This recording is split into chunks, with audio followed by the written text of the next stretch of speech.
আসসালামু আলাইকুম। আমন্ত্রণ বাংলা ভিশন সংবাদে। আপনাদের সাথে আছি রনক জাহান। শুরুতে বিআরবি কেবল সংবাদ শিরোনাম। অর্থমন্ত্রীর ঋণ খেলাপিদের সুবিধা দেওয়ার ঘোষণা আরও খেলাপি হতে উৎসাহিত করবে মত বিশেষজ্ঞদের। সৎ ঋণ গ্রহীতাদের সঙ্গে করা অবিচারে আর্থিক খাতে বিশৃঙ্খলা তৈরির শঙ্কা। রাজধানীর তেজগাঁওয়ে গুলিতে 2 জন নিহত, র্যাবের দাবি নিহতরা ছিনতাইকারী। চোরাই গাড়ি ও দেশি বিদেশি অস্ত্র উদ্ধার। নিউজিল্যান্ডের মসজিদে 50 মুসল্লিকে হত্যায় অভিযুক্ত শ্বেতাঙ্গ জঙ্গি ব্রেন্টন ট্যারেন্টের মানসিক স্বাস্থ্য পরীক্ষার নির্দেশ দেশটির আদালতে। দেখছিলেন বিআরবি কেবল সংবাদ শিরোনাম। এবারে বিস্তারিত। বিশেষজ্ঞরা মনে করেন, খেলাপি ঋণ কমানোর কথা বলে ঋণ খেলাপিদের ঢালাওভাবে যে সুযোগ সুবিধা দেওয়ার ঘোষণা অর্থমন্ত্রী দিয়েছেন তা সৎ ঋণ গ্রহীতাদের সঙ্গে অবিচার। এর ফলে এখন সবাই ঋণখেলাপি হতে চাইবে বলে মনে করেন তারা।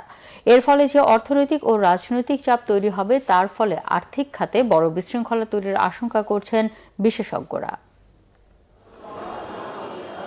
আর্থিক খাতের কেলেঙ্কারির সাথে সাথে ব্যাংকিং খাতের শ্রেণীকৃত ঋণ বা খেলাপি ঋণ এতটাই বেড়েছে যে পাপমোচনের জন্য শেষমেশ নিতে হলো বিশেষ উদ্যোগ। প্রায় 50,000 কোটি টাকার অবলোকনকৃত ঋণ বাদ দিয়েই যে 1 লাখ কোটি টাকারও বেশি খেলাপি ঋণ এখন ভূতের মতন ব্যাংকিং খাতের ঘাড়ে চেপে বসে আছে, সে ভূত তাড়াতে সম্প্রতি অর্থমন্ত্রী যে ঘোষণা দিলেন তার মোদ্দা কথা হলো, সৎ ও যৌক্তিক কারণ আছে এমন ঋণ খেলাপিরা 2% ডাউন পেমেন্ট দিয়ে 9% সরল সুদে 12 বছরের ঋণ পরিশোধের সুযোগ পাবেন। কিন্তু অভিজ্ঞ ব্যাংকাররা বলছেন, এই সিদ্ধান্তের ফলে হিতে বিপরীত হবে। ঋণ খেলাপিদের বেশি সুবিধা দেওয়া হলে সৎ ও সাধারণ ঋণ গ্রহীতারাও ইচ্ছাকৃতভাবে ঋণ খেলাপি হতে চাইবেন।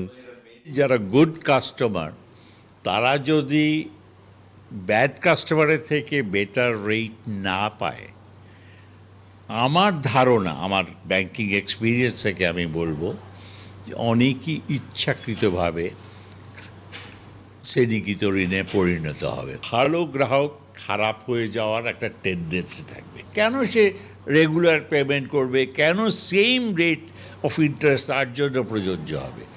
অর্থমন্ত্রীর ঋণ খেলাপি কমানোর উদ্যোগ ব্যাংকার ও ব্যাংক ব্যবস্থা এবং তার মাধ্যমে সার্বিক অর্থনৈতিক কর্মকাণ্ডের উপর ভয়ঙ্কর প্রভাব ফেলবে বলে মনে করেন অর্থনীতিবিদরা। খুব লোভনীয় একটা অফার, সেই অফারটা সবাই নিতে চাইবে এবং কেউ এটা অ্যাভয়েড করতে চাইবে না, এবং পুরো এই আর্থিক ব্যবস্থায় বিশৃঙ্খলা তৈরি হওয়ার একটা সম্ভাবনা আছে। এবং এই বিশৃঙ্খলা যদি একবার তৈরি হয়, সেটাকে ম্যানেজ করা কিন্তু আসলে খুবই কঠিন একটা বিষয়। একবার বিশৃঙ্খলা তৈরি হলে তাহলে তখন কিন্তু আমাদের প্রবৃত্তির উপরে, পুরো যে অর্থনৈতিক যে কর্মকাণ্ড, শিল্পায়ন, ব্যবসা বাণিজ্য, সমস্ত কিছুর উপরে কিন্তু এটা নেতিবাচক প্রভাব পড়তে পারে। অর্থমন্ত্রী শুধুমাত্র সৎ ব্যবসায়ীদের এই সুযোগ দেওয়ার কথা বললেও যারা প্রভাব খাটিয়ে বড় ঋণ নিয়ে খেলাপ করেন তারাই এ সুবিধা আদায় করে নেবেন বলেই আশঙ্কা সংশ্লিষ্টদের। তাইমুল হক, বাংলা ভিশন, ঢাকা। রাজধানী তেজগাঁওয়ে গুলিতে 2 জন নিহত হয়েছে। র্যাব বলছে তারা ডাকাত দলের সদস্য। তেজগাঁওয়ে ভোর 4:30টার দিকে এই ঘটনা ঘটে। র্যাব জানায়, ডাকাত দলের সদস্যরা ছোট পিকআপ ভ্যানে করে ডাকাতি করে পালানোর সময় 7 রাস্তা এলাকায় চেকপোস্টে তাদের থামতে বলা হয়। এই সময় পিকআপ ভ্যান থেকে গুলি করা হলে র্যাবও পাল্টা গুলি চালায়। এতে নাইম ও জামাল নামে 2 জন গুলিবিদ্ধ হয়। ঢাকা মেডিকেল নেয়ার কিছুক্ষণ পর তাদের মৃত্যু হয়। ঘটনাস্থল থেকে চোরাই গাড়িসহ বিদেশি পিস্তল জব্দের দাবি করেছে র্যাব। খরা মৌসুমে সেচ সুবিধা নিশ্চিত করতে দিনাজপুরে পুনর্ভবা নদীতে নির্মিত হচ্ছে রেগুলেটর কাম রোড ব্রিজ।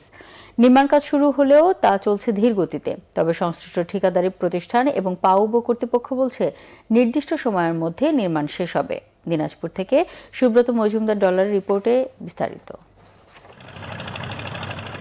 52 কোটি টাকা ব্যয়ে সমন্বিত পানি নিয়ন্ত্রণ অবকাঠামো নির্মাণ প্রকল্পের আওতায় সদর উপজেলার গৌরীপুরে পুনর্ভবা নদীর উপর রেগুলেটর কাম রোড ব্রিজটি নির্মিত হচ্ছে। এটি বাস্তবায়ন হলে ওই এলাকার প্রায় 34,000 হেক্টর জমি সেচ সুবিধা পাবে এবং শুষ্ক মৌসুমে পানির অভাব দূর হওয়ার পাশাপাশি সারা বছর মাছ উৎপাদন হবে। বিরল ও সদর উপজেলার সাথে দূরত্ব কমবে 16 কিলোমিটার।